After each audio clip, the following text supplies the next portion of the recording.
He installed cameras to protect his children, but what they captured destroyed everything he believed. Daniel Whitmore was certain of one thing: hope had already killed him once. After losing his wife and watching doctors declare his 3 sons would never walk, he learned to survive by control, distance, and cold certainty. So when a quiet black caregiver stepped into his mansion, he didn't see compassion. He saw danger, a mistake waiting to happen, someone he needed to watch. Every night, alone in the dark, Daniel replayed footage of her hands, her voice, her defiance of medical rules. Convinced she was crossing a line that would end in heartbreak, his chest stayed tight with fear, anger, and a shame he refused to name. But then one afternoon, he opened the security app and saw something that made his phone slip from his hand, his knees buckle, and his entire world collapse.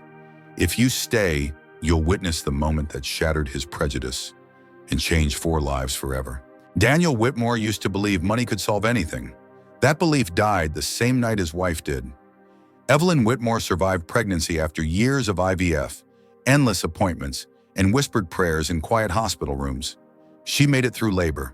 She held their babies, 3 of them, for 45 minutes. Then her heart failed. No warning, no goodbye. One moment Daniel was listening to her laugh through tears. The next he was standing in a hallway that smelled like disinfectant, staring at a doctor who couldn't meet his eyes. 2 hours later, Daniel met his sons for the first time: Noah, Caleb, and Eli. 3 premature babies, tangled in wires, breathing machines doing work their tiny lungs couldn't. He didn't cry then. He didn't cry at the funeral either. He told himself someone had to stay functional. The diagnosis came weeks later: severe cerebral palsy, all 3 boys, the kind that settles into muscles and bones. The kind that doctors describe with words like unlikely and irreversible. They may never walk, the neurologist said gently. We need to prepare you for that possibility. Daniel nodded. He didn't hear anything after that. Preparation sounded like surrender, and he refused to surrender. Not yet. For the next 2 years, he fought with everything he had: money, influence, access. He brought in specialists from Boston, Zurich, London. He bought equipment that cost more than most houses. He converted an entire wing of his Westchester County estate into a private rehabilitation center. Nothing changed. The boys sat in custom wheelchairs, their bodies still, their eyes distant. They didn't crawl, they didn't stand. They barely moved, and slowly, quietly, Daniel stopped believing. The caregivers came and went, 11 of them in 18 months. One quit because she said it was too depressing. One spent more time filming the house than caring for the boys. One sold photos of their medical equipment to a tabloid. Another stole medication. Another tried to access his financial accounts. Every failure made Daniel colder, more controlled, more suspicious. By the time Marissa Cole walked through his front door, Daniel no longer saw people. He saw risk. She was 29, black, calm, soft-spoken. She wore simple clothes, hair pulled back neatly, posture straight. Her resume was solid: years of experience, excellent references. But Daniel barely glanced at it. He didn't offer her coffee. He didn't ask personal questions. No improvising, he said, not looking up from his tablet. No emotional attachment. No motivational speeches. Follow the medical protocol exactly. The doctors have already made their prognosis clear. Marissa nodded. I understand, Mr. Whitmore. But the truth was, Daniel had already decided she wouldn't last. He didn't say it out loud, but the thought sat heavy in his mind, shaped by years of quiet bias he never examined. She was too calm, too confident, not impressed by his wealth.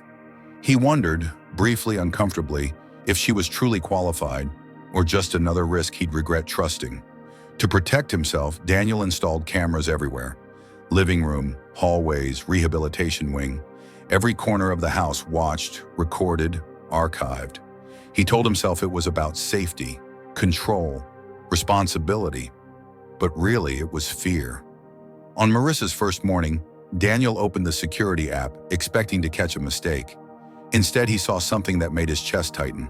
She wasn't rushing. She wasn't distracted. She sat in the rehabilitation room with the boys for 10 full minutes without touching anything. No exercises, no equipment, just presence. Daniel frowned. He was paying her to work, not to sit. But then he noticed what she was doing.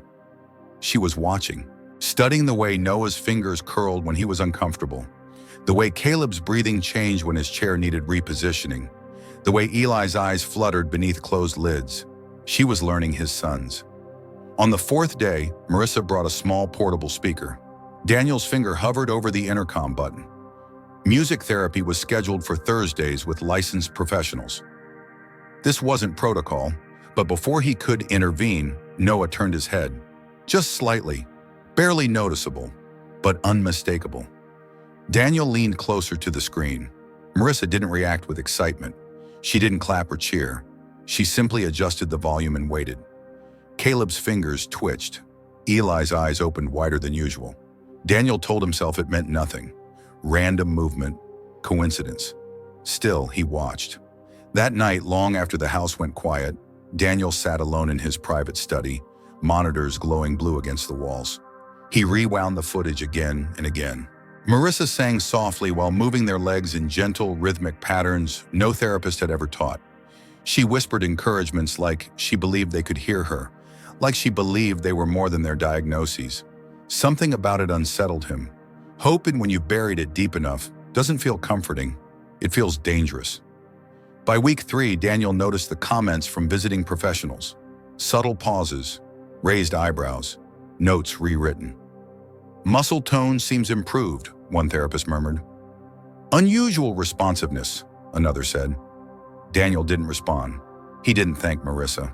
He didn't apologize for watching her every move. Instead, he questioned her. These methods aren't in the protocol, he said one afternoon, voice sharp. No, sir, Marissa replied evenly. They're not. You think you know better than doctors? She met his eyes without flinching. I think your sons deserve someone who sees them as children, not limitations. The words hit harder than he expected. Daniel wanted to fire her. He almost did.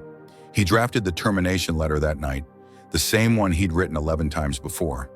But when he opened the security app again, he saw Marissa still there, long past her shift, sitting on the floor with 3 wheelchairs arranged in a half circle. She hummed an old melody, touching their hands with reverence, as if they were fragile and powerful all at once. For the first time in 2 years, Daniel felt something crack open in his chest. Not hope, not yet, but doubt. And doubt, he would soon learn, was the beginning of everything. As you watched Daniel judge Marissa before knowing her, did you recognize that kind of bias in yourself? Yes or no? Tell me your answer. Your honesty matters before this story continues. Daniel Whitmore told himself he wasn't obsessed. He was vigilant. There was a difference. Every night, after the house settled into its hollow silence, he sat alone in his private study, watching the glow of security monitors wash over the walls. He fast-forwarded through empty hallways, skipped past rooms he no longer entered, and stopped, always on the rehabilitation wing. On Marissa. At first, he watched for mistakes, for shortcuts, for proof that his instincts had been right. Instead, he kept finding himself disturbed by something else entirely. Progress. It began with details so small they almost felt imaginary. Noah held his head up longer. Caleb tracked movement with his eyes instead of staring through people. Eli, the quietest of the 3, began reacting to Marissa's voice, his breathing slowing, his fingers curling when she spoke his name. Daniel told himself it was coincidence. Children changed. Muscles responded unpredictably. Doctors warned against reading too much into isolated signs. But the signs didn't stop. Marissa rearranged the rehabilitation room without asking permission. She moved the wheelchairs closer together so the boys could see one another. She replaced sterile white blankets with soft, colorful ones she brought from home. She placed 2 small plants near the window. When Daniel noticed them on camera, irritation flared. This was not a daycare. This was a medical space. He almost confronted her then, almost reminded her, again, who paid her salary, who owned this house, who decided what stayed and what went. But he didn't, because the room looked alive. On Thursday afternoon, the licensed physical therapist arrived for her routine visit. Dr. Lauren Myers had worked with the boys for over a year. She was efficient, experienced, emotionally distant. She examined Noah first, joint flexibility, muscle tone, reflexes. Then she paused. She adjusted her grip, tested again. Daniel leaned toward the screen. "This is different," Dr. Myers said quietly. Marissa stood beside her, calm. "I've been working on repetitive motor pattern training." Dr. Myers frowned. "That's not part of the prescribed protocol." "No," Marissa replied, "but it encourages neural pathways." The doctor didn't respond immediately. She moved on to Caleb, then Eli. Each time her expression shifted, curiosity replacing routine professionalism. When the session ended, Dr. Myers lingered by the door. "Keep doing what you're doing," she said finally. "I'll update the official plan." Daniel sat back in his chair, heart pounding. That night, he didn't just watch new footage. He went back weeks. He watched Marissa kneel on the floor, guiding Noah's legs in slow, rhythmic motions. Over and over. Patient, consistent, never frustrated, never rushing. He watched Caleb stretch his arm toward a toy placed just beyond his reach. Fail, pause, try again, and again. He watched Eli lift his hand, only an inch at first, but lifted all the same. Daniel opened a browser window and typed words he hadn't allowed himself to search before. Neuroplasticity in early childhood, cerebral palsy, early intervention outcomes. The screen flooded with research, medical journals, case studies, articles from institutions he recognized. The brain can rewire itself. Early intervention matters. Repetitive training creates new connections. Everything Marissa had been doing wasn't reckless. It was evidence-based. Daniel felt something sour rise in his throat. Shame. For 2 years, he had accepted the first verdict given to him. He had paid millions to maintain his son's limitations instead of fighting for more. He had trusted credentials over conviction, charts over children, and a black woman he barely trusted, one he had watched like a suspect, had done in weeks what his money hadn't touched. The realization unsettled him deeply, not just because she was right, but because he hadn't believed she could be. The confrontation came the next day. Daniel walked into the rehabilitation wing unannounced. Marissa was on the floor with Eli, guiding his legs in that same steady rhythm. She looked up, unsurprised. "You're breaking protocol," Daniel said sharply. "Yes," she replied. "You don't have authorization." "No. You're risking their emotional well-being," he pressed. "When this doesn't work, and it won't, you'll be responsible for the disappointment." Marissa stood slowly, wiping her hands on her pants. She met his gaze, steady and unflinching. "They're 2 years old," she said. "They don't understand false hope. They understand effort. They understand being seen." Daniel felt heat rise in his chest. "You think you know better than decades of medical research?" "I think," she said quietly, "that giving up on a child is the only guaranteed failure." Silence filled the room. Daniel wanted to respond with authority, with logic, with power. But something stopped him, because for the first time, he wasn't sure who was wrong. That night, the termination letter remained unsent. Instead, Daniel watched Marissa sit with his sons long after her shift ended. She hummed softly, an old melody he didn't recognize. She held Noah's hand, smoothed Caleb's hair, pressed Eli's tiny palm against her cheek. "I see you," she whispered. "All of you." Daniel closed the laptop. He didn't sleep. The next morning, he skipped his office entirely. He sat outside the rehabilitation wing, listening. He heard laughter, small, breathy, real, a sound he hadn't heard in over a year. His heart cracked open. He realized something terrifying. He had been protecting himself from loss by staying distant, by watching instead of participating, by keeping his sons at arm's length because loving them fully meant risking everything again. Marissa hadn't just challenged the doctors, she had challenged him. And that afternoon, when his phone buzzed with a motion alert from the living room, Daniel expected nothing more than routine movement. Instead, his stomach dropped. 3 wheelchairs stood empty.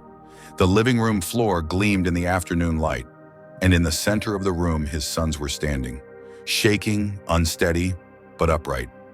Marissa knelt several feet away, arms outstretched, tears streaming down her face. "Come to me," she whispered. "Just one step." Daniel couldn't breathe. Noah moved first. One foot lifted, landed. Caleb followed. 2 steps. Eli hesitated, then stepped forward. Daniel's phone slipped from his hand. His knees buckled. He slid to the floor as something inside him shattered and rebuilt itself all at once. 2 years of fear, 2 years of grief, 2 years of watching life through screens. Gone.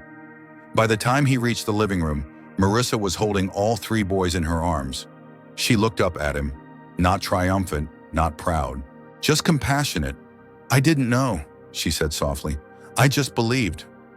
Daniel fell to his knees, and for the first time since Evelyn died, he let himself cry. Daniel Whitmore stayed on his knees long after his sons had fallen asleep in his arms. The living room was quiet again, but it was no longer the hollow kind of silence that pressed against his chest.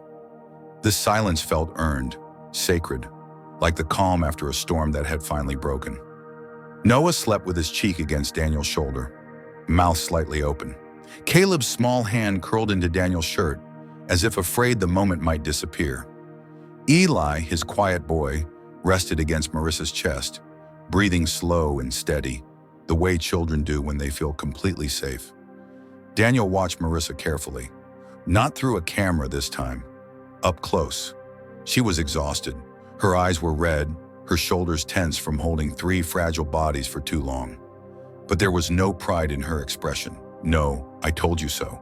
Just relief, and something deeper, love. "I owe you an apology," Daniel said finally.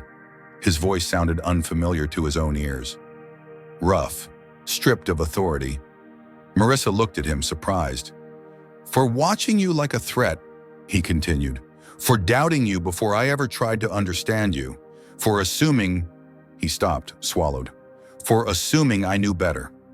Marissa didn't interrupt. She didn't soften his words or rush to forgive. She simply listened.